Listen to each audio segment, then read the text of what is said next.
Hello everyone, one piece के episode number 7 की Hindi explanation में आपका स्वागत है। सो गाइस, आज के इस वीडियो में मैं वन पीस के एपिसोड नंबर 7 को आपके लिए हिंदी में एक्सप्लेन करूंगा। सो गाइस, बिना कोई देरी करे इस अमेजिंग एपिसोड की एक्सप्लेनेशन का आरंभ करते हैं। वन पीस के पिछले एपिसोड में हमने देखा था कि कैसे लूफी और पायरेट बगी के बीच में लड़ाई स्टार्ट हो जाती है, और अब हम देखेंगे आगे। This video is sponsored by Vyon app. Guys, Vyon app Indian anime lovers के लिए कोई जन्नत से कम नहीं है। इस ऐप पर आप कई सारी एनिमे को हिंदी में एंजॉय कर सकते हो, जैसे कि ड्रैगन बॉल सुपर, नारुतो। और हाँ गाइस, मैं आपको बताना भूल गया कि मैं पोकेमॉन का लेटेस्ट सीजन भी इसी ऐप पर देखता हूँ। मतलब यहाँ पर आप चाइल्डहुड शो को भी देख सकते हो।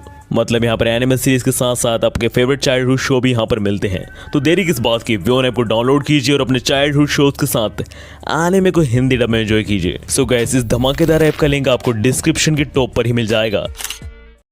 एपिसोड 7 का नाम है एपिक शोडाउन, श्वार्ट्जमैन जोरो वर्सेस एक्रोबैट काबाची। एपिसोड की शुरुआत पिछले एपिसोड की ही डायलॉग के साथ होती है, मैं तेरे पिछवाड़े को लाल कर दूंगा पायरेट बगी। यह सुनकर पायरेट बगी लूफी को मारने की धमकी देता है। इसी बीच दूसरी तरफ मेयर पायरेट बगी को मारने के लिए आगे बढ़ रहे होते हैं, पर तभी लूफी उन्हें दीवार में दबोच देता है और उन्हें वहीं बेहोश कर देता है।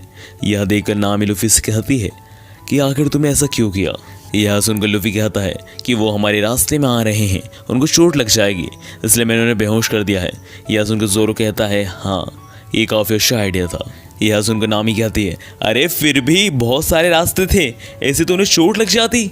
इसी बीच लूफी नामी को पूरा इग्नोर मारकर पायरेट बगी के पास आकर कहता है, अच्छा ठीक है, इट्स टाइम। यह कहकर लूफी अपना पूरा दम लगाकर, अपनी पूरी ताकत लगाकर पायरेट बगी से बड़ी नाक वाला कहता है। यह सुनकर पायरेट बगी तो आग बबूला हो जाता है और लूफी के ऊपर अपने स्पेशल बगी का इस्तेमाल कर हमला कर देता है।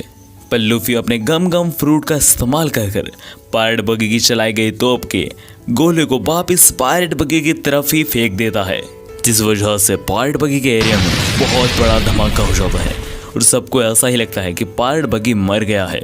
यह देखकर नामी लूफी से कहती है, आखिर तुम क्या चीज हो, तुमने पायरेट बगी को एक झटके में हरा दिया। इसी बीच हम दूसरी तरफ देखते हैं कि पायरेट बगी अभी नहीं मरा है, वो जिंदा है। और साथ ही में हम देखते हैं कि पायरेट बगी ने अपने ही दो साथियों को शिल्ड की तरह इस्तेमाल कर उस धमाके से बचा है। पायरेट बगी के साथ साथ हम एक और आदमी को मलबे से बाहर निकलता हुआ देखते हैं, और इस आदमी का नाम है काबाची। काबाची बेसिकली पायरेट बगी का स्वॉर्ड्समैन है, वैसे ही जैसे लूफी का जोरो है। इसी बीच मोजी देखता है कि काबाची ने धमाके से बचने के लिए उसके प्यारे टाइगर रीची का इस्तेमाल किया है, जिस वजह से रीची की हालत तो बहुत ख़राब हो चुकी है। यह सब देखकर मोजी को काफ़ी ज़्यादा गुस्सा आ जाता है और वो सीधा काबाची पर हमला करने जाता है, पर काबाची एक किक मारकर मोजी को उड़ा देता है और गलती से मोजी लूफी के पास चला जाता है और लूफी भी एक लात मारकर मोजी को दीवार में भर देता है। इतना होते से ही काबाची से पायरेट बगी कहता है, जाओ एक्रोबैट की पावर दिखाओ और उस स्ट्रो हेड वाले लड़के को मार दो। इसके बाद हम देखते हैं कि काबाची एक सिंगल व्हीलर साइकिल को लेकर सीधा लूफी की तरफ स्वॉर्ड लेकर आगे बढ़ने लगता है, और काबाची लूफी को मारने ही वाला होता है कि तभी वहां पर रोरोनुआ जोरो आ जाता है और जोरो काबाची से कहता है, सीधा कैप्टन पर हमला। कैप्टन से पहले क्रूमेट से नहीं मिलोगे क्या। जोरो को देखकर काबाची कहता है, ये मेरी खुशकिस्मती है कि मैं जीते जी रोरोनुआ जोरो से लड़ पाऊंगा। इतना कहते से ही काबाची रोरोनुआ जोरो पर हमला कर देता है, अपने मुंह से आग निकाल कर, और साथ ही में काबाची रोरोनुआ जोरो की चोट लगी हुई जगह पर लात मार देता है, जिस वजह से जोरो को बहुत ज़्यादा दर्द होता है। इसके बाद काबाची जानबूझकर जोरो के गहरे घाव पर हमला करते रहता है, जिस वजह से जोरो काफ़ी ज़्यादा अधमरी हालत में जाता है। यह देखकर नामी लूफी से कहती है, आखिर तुम यहाँ खड़े खड़े क्या कर रहे हो, जाकर जोरो को बुझाओ। जिस पर लूफी कुछ नहीं कहता, बस जोरो और काबाची की लड़ाई को देख रहा होता है। इन्हीं बातों के बीच में इधर काबाची जोरो से कह रहा होता है, क्या हुआ रोरोनुआ जोरो, जमीन पे पड़े हो। और यह कहकर काबाची सीधा जोरो पर तलवार से हमला करने आगे बढ़ता है। यह देखकर जोरो भी काबाची के आगे खड़ा हो जाता है और काबाची सीधा जोरो के घाव पर तलवार घुसा देता है। और यह देखकर ज़ोरो कहता है अब तुम्हें पता चलेगा कि आखिर तुम में और मुझ में क्या अंतर है, यानी एक रोबोट काबाशी और रोरोनोआ ज़ोरो के बीच में क्या अंतर है। ज़ोरो की ये सारी बातें सुनकर इतने इंटेंस टाइम पर भी लूफी कहता है बहुत कूल लग रहे हो ज़ोरो। इसके बाद हम अगले सीन देखते हैं कि काबाची और ज़ोरो के बीच में लड़ाई हो रही होती है, जहाँ पर काबाची ज़ोरो से कहता है कि मैं तुमसे तो नहीं लड़ने वाला, वैसे भी तुम्हें चोट लगी हुई है, अब तुम बहाना बनाओगे हारने के बाद कि चोट की वजह से मैं हार गया। यह सुनकर ज़ोरो कहता है पहली बात कि ज़ोरो कभी हारता ही नहीं, और दूसरी बात कि ज़ोरो कभी बहाने नहीं बनाता, और इतनी छोटी चोट के साथ ज़ोरो अगर हार गया तो उसका नाम भी रोरोनोआ ज़ोरो नहीं। यह सब देखकर नामी कहती है इन पायलट्स को मैं कभी नहीं समझ पाऊंगी, अभी ये मरने वाला था, अभी ये मारने की बात कर रहा है, मेरे दिमाग से तो बाहर है ये पायलट्स। और यह कहकर नामी लूफी से बाय करके वहाँ से चली जाती है। अब असल में इस जगह पर नामी पायलट बगी का खजाना चुराने जा रही है। इसी बीच हम दूसरी तरफ देखते हैं कि ज़ोरो और काबाशी के बीच में लड़ाई चल रही होती है, जहाँ पर काबाशी ऊपर उड़कर ज़ोरो के ऊपर तलवार से हमला करने वाला होता है, और इसी बीच पीछे से पायलट बगी अपने चमचम फ्रूट की पावर का इस्तेमाल कर अपने हाथ को काट कर ज़ोरो को पकड़ने के लिए आगे बढ़ता है। और यह देखकर ज़ोरो कहता है आखिर हम किसे संभालो, काबाशी को या फिर पायलट बगी को, ये तो अनफेयर है। पर तभी वहाँ पर लूफी आ जाता है और वो पायलट बगी के हाथों पर पैर रखकर कहता है ज़ोरो की लड़ाई से दूर रहो। इसी बीच हम दूसरी तरफ देखते हैं कि नामी ने पायलट बगी का खजाना ढूंढ लिया है, और तभी हम इधर देखते हैं कि ज़ोरो काफ़ी ज़्यादा थक चुका है। और यह देखकर काबाची ज़ोरो से कहता है अगर तुम हार मान लो तो कोई दिक्कत नहीं है, मैं तुम्हें जिंदा छोड़ दूंगा रोरोनोआ ज़ोरो। यह सुनकर ज़ोरो कहता है हाँ मैं काफ़ी थक चुका हूँ, पर लड़ाई से नहीं, तुम्हारी ये बातों से मुझे तुम्हारा मुंह जल्द से जल्द बंद करना होगा।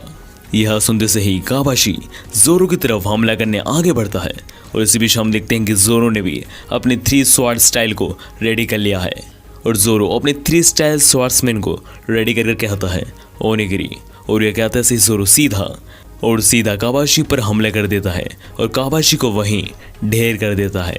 और इसके बाद ज़ोरो थक कर सो जाता है और लूफी से कहता है कि पायलट बगी को तुम संभाल लोगे ना। यह सुनकर लूफी कहता है ठीक है, आगे की लड़ाई को मैं संभाल लूंगा, तुम सो जाओ। और इसी बीच हम दूसरी तरफ नामी को देखते हैं जिसने पूरी पोटली भर के खजाना तैयार कर लिया है और यहाँ से फरार होने की तैयारी में है। इसके बाद हमारा सीन फिर से पायलट बगी और लूफी पर आता है, जहाँ पर लूफी से पायलट बगी कह रहा होता है कि ये तुम्हारी सारी हरकतें और खासकर ये तुम्हारी टोपी मुझे बार बार वो लाल बाल वाले आदमी की याद दिला रहा है। यह सुनकर लूफी कहता है क्या तुम शांक्स की बात कर रहे हो, क्या तुम इसे जानते हो। यह सुनकर पायलट बगी कहता है मैं जानता हूँ या फिर नहीं जानता, इसका कोई फ़र्क नहीं पड़ता, क्योंकि अब तुम जानने लायक नहीं बचने वाले हो।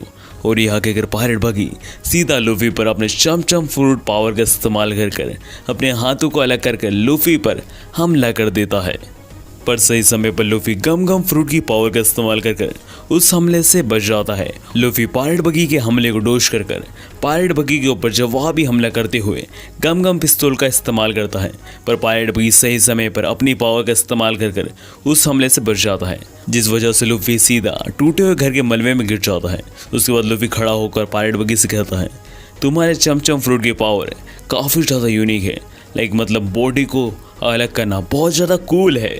इस जगह पर पायलट बगी बिना लूफी की बात सुने पायलट बगी लूफी पर हमला कर देता है, जिस वजह से लूफी को काफ़ी ज़्यादा गहरी चोट और साथ ही में उसकी केप थोड़ी सी फट जाती है। यह सब देखकर लूफी को काफ़ी ज़्यादा गुस्सा आ जाता है और वो पायलट बगी से कहता है आखिर तुम्हारी हिम्मत कैसे हुई मेरे ट्रेजर को हाथ लगाने की। यह सुनकर पायलट बगी बिना कोई सोचे समझे लूफी पर दोबारा हमला कर देता है और उसकी केप को फाड़ते हुए अपने पास ले आता है और कहता है तो ये है तुम्हारा खजाना, पुराना घिसा पेड़ा, ये तुम्हें शांक्स ने दिए है ना।